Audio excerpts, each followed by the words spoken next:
자, 역사를 가장 역사답게 가르친다고 자부하는 황현필입니다. 요즘 우리 수도는 서울인데 갑자기 세종시로 행정 수도를 옮기겠다라고 해가지고 세종시에 집이 있으신 분들은 너무 행복하실 것 같고 수도 이전 이야기가 나오고 있습니다만 여러분들이 이제 학창시절에 한국사 공부하실 때 여러 국가들의 수도 이전, 수도 이동, 천도 이야기를 들어보셨을 텐데 오늘 제가 그 총정리 한번 해드리면 아마 여러분들 한국사 지식이 상당히 업그레이드 되는 시간이지 않을까라고 해서 우리 모든 우리 역사상에 보이는 왕조들의 수도 이동 이야기를 하나도 빠짐없이 다 한번 해볼 수 있도록 하겠습니다. 대신 부여, 옥저, 동해 막 만진한 변한 여기까지는 조금 생략하는 걸로 하겠습니다. 자, 첫 번째 지금 이 원은요 여기가 고조선 수도 이동 과정을 한번 이야기해 보려고 하는 겁니다. 원래 고조선의 출발지가 어디였냐라는 부분에 있어서 우리 남한의 역사학자들과 북한의 역사학자들은 협소한 한반도 사관을 극복하고 싶어서 여기 요 서와 요 동해 요 하라는 하천이 있잖아요. 하천이라고 하니까 그렇다. 엄청난 강이 있잖아요. 여기를 요령지방이라고 합니다. 그래서 남한이나 북한의 역사학자들은 고조선의 출발지가 요령지방이다라고 이야기하는 거고 일본이나 중국의 역사학자들은 아니다. 고조선이 멸망할 때 이 대동강 유역 지금의 평양에서 멸망하니 출발지도 이 대동강 유역이다라고 이야기했죠. 그래서 이제 이렇게 대립하고 있었는데 갑자기 최근에 와서 북한이 지금 남북한 시대를 살아가고 있는데 자신들의 수도 평양이 그냥 고구려의 대충 한 200년 정도의 수도인 게 아니라 원래 고조선이 처음 만들어진 것도 평양이기 때문에 역사적으로 서울보다 평양이 더 우위에 있는 도시다 이걸 좀 자랑하고 싶었는지 갑자기 북한 역사학자들이 고조선의 출발지는 평양입니다라고 하면서 이 평양에서 단군 능이 발견되고 단군 뼈를 보여주고 야 이건 진짜 좀 내가 봐도 이건 아닌데 그러다 보니까 이제 남한 역사학계도 뭘 이야기하냐면 멸망할 때 고조선이 기원전 108년에 멸망할 때는 분명히 왕검성 지금의 평양 근처에서 우고왕이 피살당하면서 멸망당한 건 사실이니 중심지를 이동했던 것으로 보자. 그래서 남한 역사학계에서는요 기원전 3세기경에 이쪽의 연나라 장수 징계의 침략에 의해서 요령지방을 빼앗기고 중심지가 이렇게 대동강 유역으로 옮겨져 갔다. 바로 이 대동강 유역으로 옮겨져 가고 난 다음에 부왕, 준왕 등이 나오고 훗날 위만에 의해서 왕위가 찬탈되어졌고 위만의 손자 우고왕 때 고조선이 멸망당했다. 그렇게 보는 시각이 강합니다. 그래서 고조선은 이렇게 끝나고요. 다음 페이지 넘겨가면 이제 아까 말씀드렸듯이 부여, 옥저, 동해 이런 나라들은 생략하고 고구려의 이야기 해볼 수 있도록 하겠습니다. 여러분 기원전 37년에 고구려는 주몽이 졸본에 건국을 합니다. 그런데 이대왕 유리왕, 황조가로 유명한 유리왕이 이렇게 국내성으로 천도를 하죠. 보통 여러분 이 건국설화를 어떻게 알고 계십니까? 그러니까 주몽이 부여 지역에 있으면서 어떤 사랑하는 여자가 배가 불러오는데 자신이 새로운 나라를 만들기 위해 자신을 따르는 사람들과 함께 압록강 졸본 지역으로 온다라고 이야기 들었지요. 그래서 이제 나라를 건국하는데 그 아이가 태어나서 내가 당신의 아들입니다라고 증표를 하나 들고 내려와서 걔를 왕으로 만들려고 하니 이 압록강 졸본 지역에서 주몽과 소선호가 또 새롭게 만났고 주몽과 소선호 사이의 아들이었던 온조와 비류는 아니 훗날 저렇게 부여 쪽에서 내려온 제가 이 나라 왕이 되면 우리가 박해를 입을까 두려워 소선호와 함께 한강 쪽으로 내려가서 백제가 건국되어진다. 이 이야기는 여러분들 들어보셨을 겁니다. 근데 해석하기에 따라서 어떻게 해석을 하냐면 자 주몽이 유리라는 사람에게 죽음을 당했다. 그러니까 유리왕은 주몽의 아들이 아닐 수도 있다. 그리고 처음 건국될 당시 졸본성 제가 역시 가봤습니다만 어마어마합니다. 진짜 100명만 있으면 10만 병력이건 100만 병력이건 막아낼 수 있습니다. 농담 아니라니까요. 진짜로 그 바위산에 올라가기 위해서는 기암 절벽 사이를 한 명이 간신히 기어 올라가야 되는 구조이기 때문에 10만 병력이건 뭐건 의미가 없다니까요.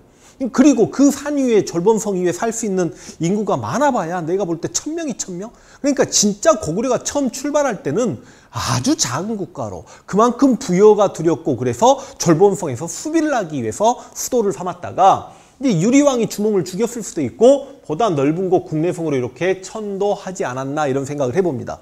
그리고 이제 벌써 한 500년 지났습니다. 그러니까 500년 동안에 이 국내성이 고구려의 수도였던 거죠. 그리고 5세기의 장수왕의 남하정책, 그래서 수도를 어디에서 어디로 옮깁니까? 이렇게 평양으로 옮기게 됩니다. 그럼 지금 고구려는 수도가 몇 번 옮겨지는 겁니까? 졸본에서 이렇게 한 번 왔고 국내성에서 평양으로 이렇게 오는데, 장황이 평양으로 천도했던 이 이유를 여러분들 학창시절에 뭐 남하정책 이렇게 들었겠습니다만, 실제로는요 왕권을 강화하려는 측면도 분명히 있었습니다. 그러니까 국내성에 오래된 귀족들의 힘이 강해지니까 왕권을 강화하기 위해 어찌 보면 신흥 귀족들과 손을 잡고 평양으로 천도했을 수도 있는 거고, 여러분 앞으로 수도를 이동하는 과정에 가장 큰 이유는요, 적의 침략으로부터 이 수도를 지켜내기 편한가, 그 다음 수도를 천도했을 경우에 왕권이 더 강해질 수 있겠는가, 귀족들의 힘을 억누를 수 있겠는가, 이거 두 가지가 가장 큰 이유입니다.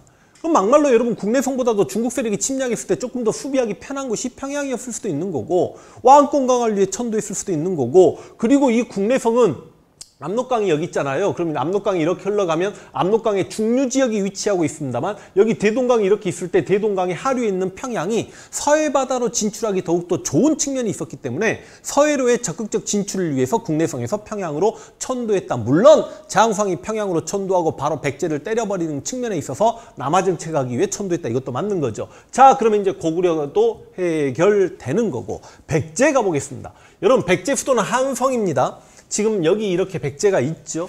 근데 물론 지금 한강이 만약에 이렇게 있다면 조선시대 한양은 여기입니다만, 백제 수도는 지금 잠실 쪽에 풍납토성이냐 몽촌토성이냐 혹은 뭐 광진구 쪽 아니냐, 뭐 이렇게 말이 많기 때문에 실은 엄밀히 따지면 한강 남쪽에 점이 찍혀져야 되긴 합니다만, 일반적으로 우리가 다 서울라고 보니까 한강이 이렇게 가운데 간통해서 흐르는 걸로 이렇게 하겠습니다.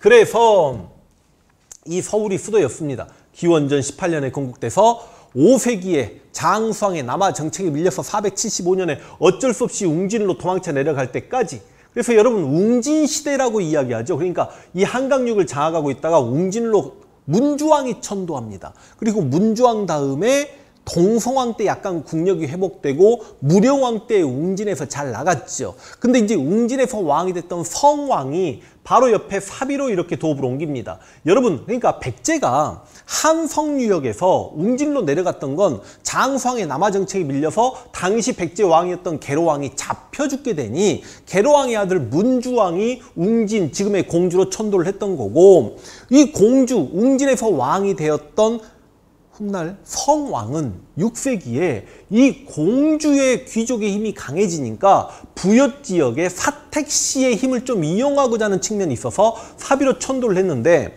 그러니까 공주에서 사비천도는 분명히 성왕의 왕권 강화적 측면이 있었고, 그 다음 웅진은 수비하기 좋은 곳이었습니다만 중국의 여러 문물을 받아들이거나 하는 데는 훨씬 사비만 못했기 때문에 수도가 이렇게 이동했다. 백제는 한성에서 웅진에서 사비로, 이건 수험항사에서도 굉장히 시험에 많이 출제된다는 거 알고 계셔야 됩니다. 신라를 한번 가볼까요? 신라 수도는 경주입니다. 천년의 고도죠. 근데 신라도 실은 수도를 이동하려고 합니다. 언제 이동하려고 했냐면 통일되자마자 신문왕 때 달구벌로 천도하려고 합니다. 달구벌은 지금의 대구입니다. 달구벌로 천도하려고 했으나 당시 나라 거의 국가대표급 스님이었던 의상스님이 수도를 옮기게 되면 백성들의 삶이 힘들어지니까 왕이시여 좀 멈추세요. 그러니까 신문왕이 의상스님의 의견을 수용하여서 수도 이전을 멈추었다라는 그런 기록도 있음을 알고 계시면 좋겠습니다. 자, 됩니다. 이제 여러분 고려 가기 전에 후삼국시대 한번 가보겠습니다. 고구려, 백제, 신라는 우리가 했으니까 후삼국시대 가면 먼저 견훤이 900년에 지금의 전주입니다. 완산주에 도읍을 합니다. 그리고 후백제가 936년에 멸망할 때도 이 완산주에서 멸망합니다. 그러니까 전주가 후백제의 수도였구나라는 것 정도 알고 가시면 되겠고, 실제로 이제 궁예가 901년에 후고구려를 건국할 때는 왕건 집안의 도움을 받아서 지금의 개경 송악에 도읍을 했죠. 그런데 궁예가 나라 이름을 마진로 바꾸고 철원로 천도하고 나서 태봉으로 바꾸거든요. 너무 어렵죠? 괜히 마진 태봉 이야기했다. 그래서 궁예가 철원로 천도합니다. 여러분 철원이요, 우리 한반도에서 이 풍수지리학적으로 가장 수도로서 입지가 괜찮답니다. 우리 한반도는 아무래도 남쪽, 지금 대한민국은 경부축 개발이 있고 평양이나 의주나 이런까지 계산하면, 개경까지 계산하면 아무래도 중국과 가까웠던 서쪽이 조금 더 개발된 측면이 있었기 때문에 한반도의 동북부가 굉장히 아직도 미개척지라고 보시면 되겠습니다. 혹여나 만에 하나 10만 분의 하나 통일 수도로 철원이 결정되는 순간 지금 철원 땅 한 평 가격 아이스크림 가격이거든요. 투자해 놓으시면 혹시합니까? 그냥 웃자고 저도 이런 말씀 한번 던져봅니다. 그런데 궁예가 이제 철원로 도읍으로 옮겨놓고 나라 이름도 막 태봉으로 바꾸고 그랬습니다만 여러분도 다 아시다시피 궁예가 관신법 자기가 살아있는 생불이라고 이야기하게 되면서 호족들에게 쫓겨나게 되고 왕건이 918년에 여러분 고려가 처음 건국된 건 철원에서 건국이 됩니다. 918년에. 그리고 이제 자신의 지지 기반이 있는 곳으로 수도를 옮기죠. 그래서 다시 919년에 개성 송악으로 수도를 옮기고 나서 이 개성을 훗날 이제 개경이라고 부르게 된다는 것도 알고 계시면 좋겠고, 물론 이제 실제로 수도가 천도되진 않았습니다만 고려 인종 때 1126년에 이자겸의 난이 일어나가지고 개경 궁궐이 불타게 되니까 당시 묘청이라는 승려가 서경 길지서를 이야기하면서 왕기가 다 해버린 개경을 떠나서 서경으로 천도를 하게 되면 여러 나라들이 우리에게 조공을 바친과 동시에 우리가 금나라를 정벌할 수 있을 것입니다. 이런 이야기를 하긴 했어요. 그런데 서경 천도는 끝내 좌절되었다는 것까지 알고 계시면 우와 다 됐잖아요. 다 됐잖아요. 지금 우리 역사상 언급할 만한 와! 빠뜨릴 뻔했습니다. 여러분. 재미는 없겠지만 발해. 그러니까 고구려 백제 신라하고 발해를 갔어야 되는데 지금 후삼국을 먼저 갔습니다. 발해를 가면 여러분 대조영이 여기 동모산에 건국한다는 이야기 들어봤죠. 그런데 이제 발해는 좀 복잡합니다. 왜냐하면 동모산에서 건국이 됐다가 중경으로 갑니다. 중경으로 갔다가 상경으로 갔다가 상경에서 지금 소망수가 돼버리네. 동경으로 갔다가 동경에서 다시 이렇게 상경으로 가는 수도가 이렇게 굉장히 여러 번 복잡하게 옮기는데 동모산에서 이 중경으로 이렇게 옮겨갈 때 이때 왕이 문왕이라는 설도 있고 무왕 2대 왕이 무왕이고 3대 왕이 문왕입니다.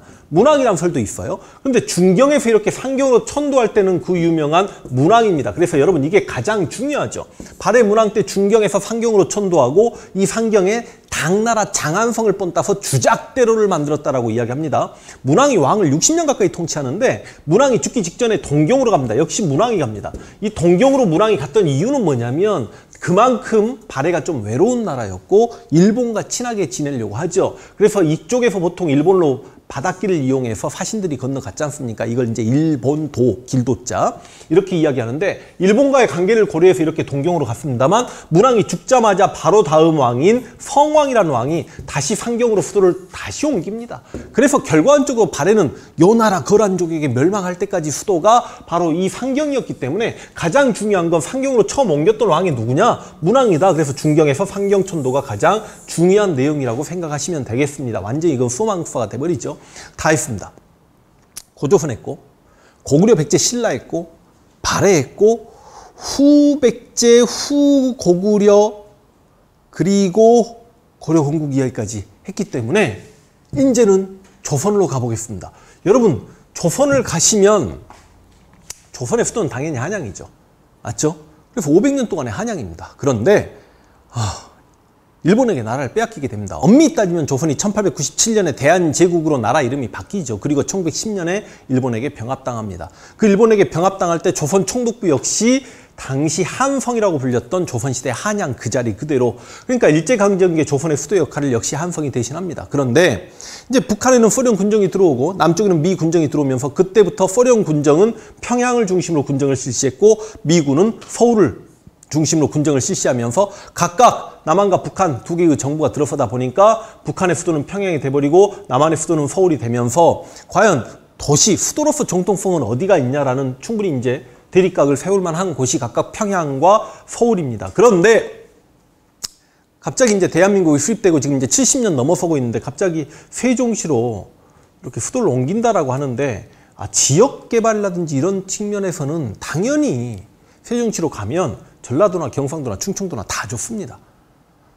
그런데 이제 저는 역사를 가르치는 입장에서 지금 남북한 분단 시대에 과연 수도로서의 정통성, 더 권위가 있는 도시가 어딘가 이런 계산도 좀 하고 싶고, 당연히 우리 대한민국 중심에 북한을 통일해야 된다는 전제 하에 언젠간 통일이 되겠죠.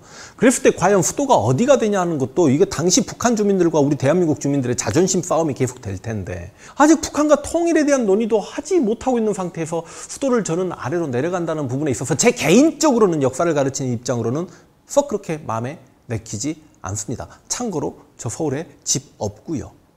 오케이? 그래서 제 그냥 개인적 생각이니까 이렇게 되면 역대 우리 수도 이동 변천사에 대해서 나름 굉장히 말도 좀 빠르게 했고 제가 알고 있는 일반적인 상식적인 내용 가지고 한번 설명을 해봤습니다. 수고하셨습니다.